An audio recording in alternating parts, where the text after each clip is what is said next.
नमस्कार, मी अजित चव्हाण. अयोग्य असल्याचा निष्कर्ष हायकोर्टाने नोंदवल्यानंतर त्याचे तीव्र पडसाद नागपूरच्या अधिवेशनात येऊ म्हटले. आमदार राहुल पाटील यांनी वेळुकरांवर फौजदारी गुन्हा दाखल करा अशी मागणी केली आहे. राजकीय वरदहस्तामुळेच वेळुकर कुलगुरू झाल्याचा आरोप राहुल पाटील यांनी केला. यावरती कायदेशीर सल्ला घेऊन कारवाई करण्यात येईल असं आश्वासन उच्च व तंत्र शिक्षण मंत्री विनोद तावडे यांनी दिले. कुलगुरूंविरोधात न्यायालयाने ओढलेले ताशेरे अशोभनीय आहेत असं सांगतानाच या प्रकरणी ॲडव्होकेट जनरलचा सल्ला घेऊन पुढचा निर्णय घेतला जाईल असं तावडेंनी काल नमूद केलं होतं.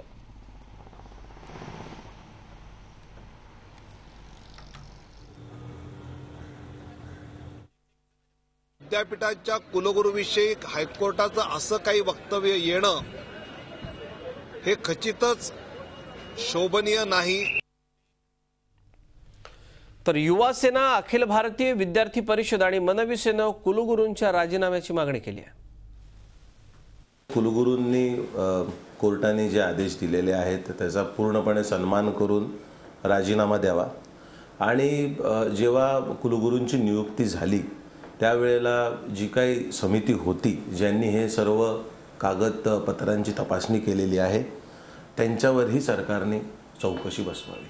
याआधी देखील युवा सेनेने त्यांचा राजीनामा वारंवार मागितला होता कारण त्यांच्यावर जे आरोप झाले मूळतः त्यांची कुलगुरू होण्यासाठीची स्क्रुटिनी कमिटीने जो रिपोर्ट दिलेला आहे त्याच्यावरच आक्षेप घेण्यात आलेला होता.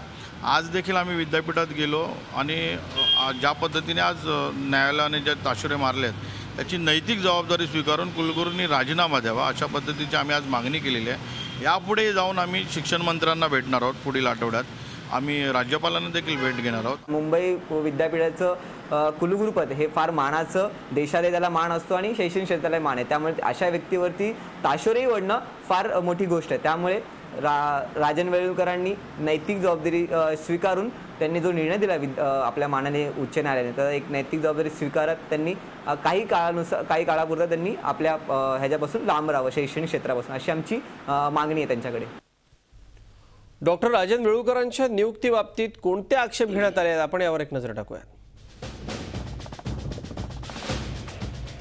वेळुकरांच्या नियुक्तीला डॉक्टर ए.डी. सावंत आणि गुणवंत पाटील यांनी आव्हान दिलं होतं. सप्टेंबर 2010 मध्ये नियुक्तीला आव्हान देणाऱ्या 3 याचिका कोर्टामध्ये दाखल झाल्या होत्या. वेळुकरांनी संख्याशास्त्र विषयात मिळवलेल्या PhD ला आक्षेप घेण्यात आला होता. पीअर रिव्ह्यूड जर्नलमध्ये 5 रिसर्च पेपर प्रसिद्ध होणं आवश्यक आहे. मात्र वेळुकरांच्या रिसर्च पेपरच्या दर्जाबाबतीत प्रश्नचिन्ह निर्माण झाले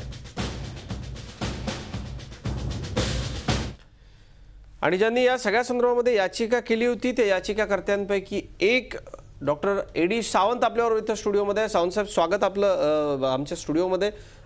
काय नेमके तुमचे आक्षेप होते आणि कशा पद्धतीनं हे सगळं तुम्ही न्यायालयासमोर मांडलं? काय नेमकं घडलं न्यायालयामध्ये? नाही, मुळात कुलगुरू नियुक्तीची जी पद्धत आहे, नियम आहेत, ते विद्यापीठ कायद्यामध्ये सेक्शन 12 मध्ये असा एक नियम ठरलेले आहेत की समिती कशी असावी वगैरे. आता काय झालं कसं झालं माहीत नाही, पण 2009 मध्ये मार्चमध्ये राज्य शासनाने एक अध्यादेश प्रसारित केला आणि सांगितलं की कुलगुरूच्या पद्धतीसाठी आम्ही निकष लावतोय. खरं म्हणजे त्याच वेळेला युनिव्हर्सिटी ग्रँट कमिशनने 23 सप्टेंबर 2009 मध्ये सगळ्यांना कळवलं होतं की आता आम्ही नवीन कायदा करतोय, रेग्युलेशन्स तयार करतो की कुलगुरू कसे असावेत. आणि ते रेग्युलेशन 2009 मध्ये नोटिफाय झालं 23 सप्टेंबरला आणि 30 जून 2010 ते गॅझेटमध्ये भारताच्या प्रसिद्ध झालं आणि सगळ्या राज्यांनी ते नियम अंमलामध्ये आणले. नियमाप्रमाणे ते अंमलात आणलेच पाहिजेत त्वरित.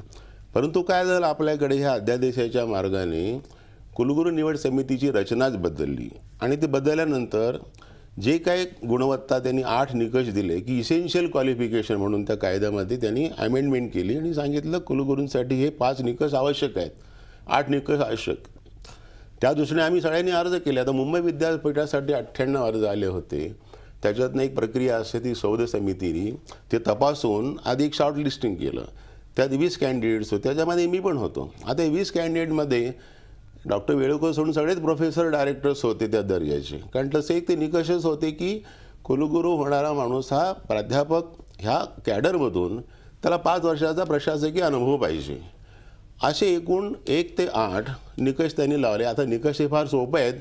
खरं म्हणजे ते साधे अधिव्याख्यातना निवडीसाठी सुद्धा किंवा रीडरसाठी पण आवश्यक आहे, परंतु इतके सौम्य असलेले सुद्धा की PhD विथ गुड अकॅडमिक रेकॉर्डपासून 15 वर्ष टीचिंग आणि रिसर्च पाहिजे, 5 वर्षाचा प्राध्यापक पदावरचा अनुभव पाहिजे, त्याच्यानंतर एक मेजर रिसर्च प्रोजेक्ट असायला पाहिजे, आंतरराष्ट्रीय दर्जावरती तुम्ही ते प्रबंध सादर केले पाहिजेत, शोधनिबंध वाचले पाहिजेत आणि अशा परिषदा आपण भारतामध्ये आयोजित केल्या पाहिजेत.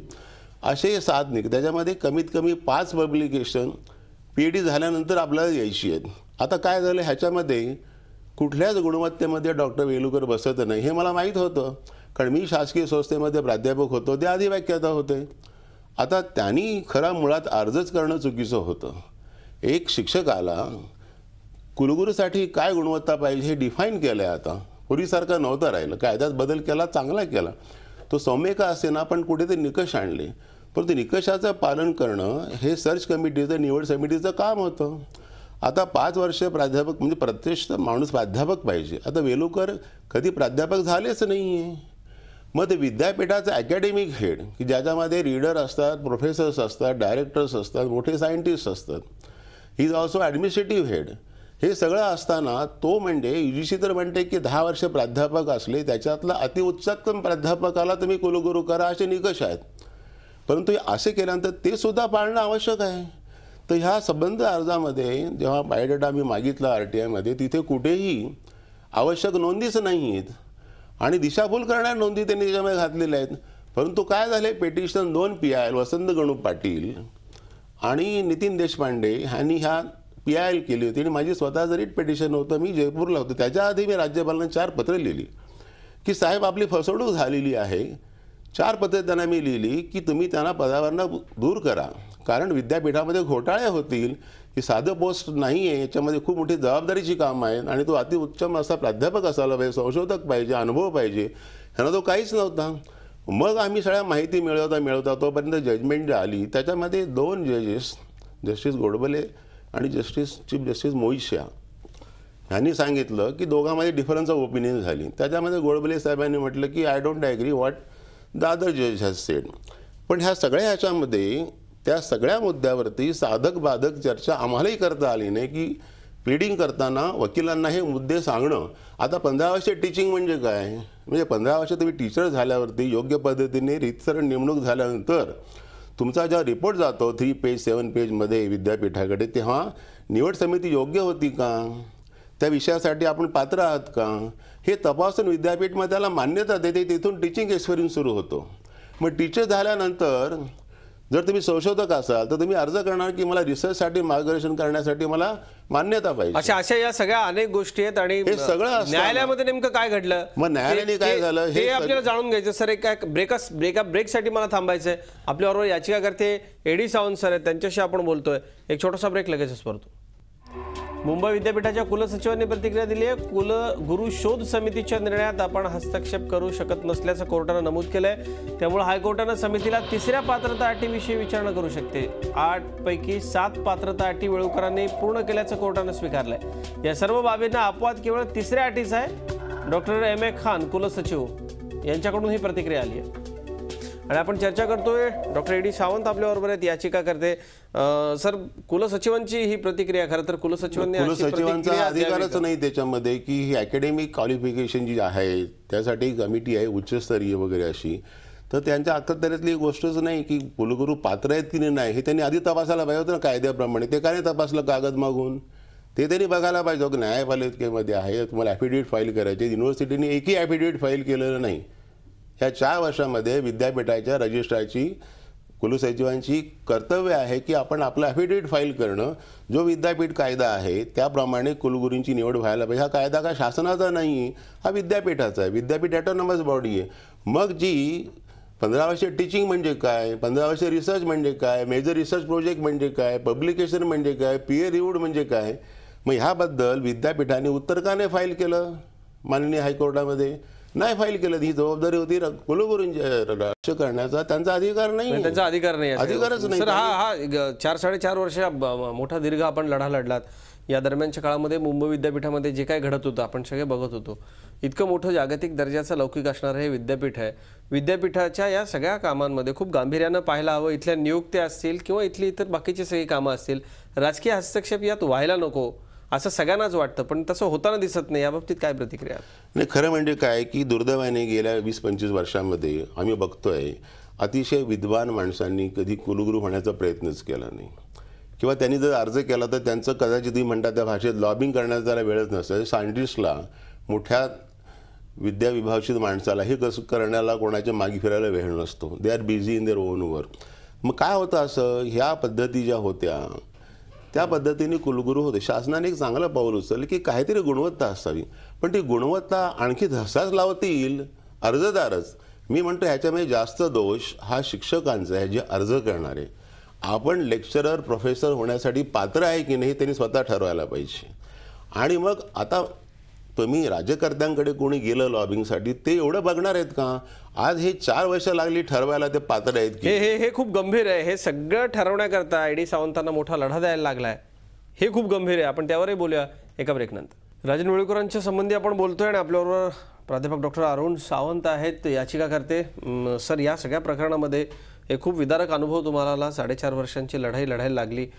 काय सांगाल जाता जाता, कसं हे सगळं? आधी 2 न्यायाधीशांमध्ये मतभेद, मग तिसऱ्यांनी ठरवायचं असतं दिसपार उसपार. ते ठरलं गेलं नाही, ते तसं हँगिंग राहिलं. त्यांनी डायरेक्शन दिली की हे कुठली 5 पब्लिकेशन. तर याचिका म्हणजे ह्याच्यानी प्रतिवादींनी काय करायला पाहिजे की बाबा हे आमची 5 पब्लिकेशन की आमचं हे आहे. मीनवाईल काय झालं, एवढा काळ गेल्यामुळे की मला निश्चित माहिती होतं हे प्रोफेसर नाही, हे नाही, ते नाही वगैरे, संशोधक नाही, गाईड नाही, रेकग्नाइज नाही, ॲडव्हॉक अपॉइंटमेंट आहेत. तर मी RTI मध्ये सगळी माहिती गोळा केली. आणि मग जेव्हा फायनली ह्या बेंच पुढे आलं हरदास साहेब आणि प्रभुदेसाईजी, तर त्यावेळेला मी सगळं अमेंडमेंट करण्यासाठी अपील केलं. चेंबर समन्स दिलं, ते त्यांनी ॲक्सेप्ट केलं, अमेंड केलं, सगळ्या क्लॉजेसवर चर्चा झाली. आणि मग महाभियोक्ते आणि त्यांनी ॲक्सेप्ट घेतलं की नाही हे काय आहे की एकच पॉईंटवरती आपण हे घेऊया. ठीक, आम्ही तुम्ही कराल ते, शेवटी न्यायाधीश म्हणतील त्याप्रमाणे आम्ही त्याच्यावर केलं. परंतु सगळे मुद्दे आम्ही चर्चेला आणले. आणि मी अजूनही सांगतो, हे विभागणी झाली मुद्द्यांची, आधीचे नंतरचे हे आहे ते आहे.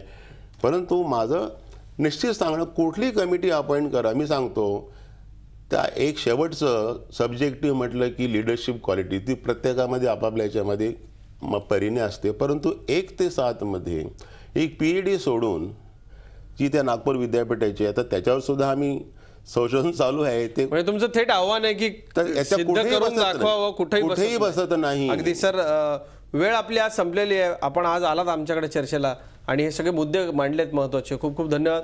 या सगळ्या मुद्द्यावरती आपण सातत्यानं बातम्या दाखवतोच आहोत, पण आता नेमकं पुढं काय होतं हे पाहणंही औत्सुक्याचं ठरणार आहे.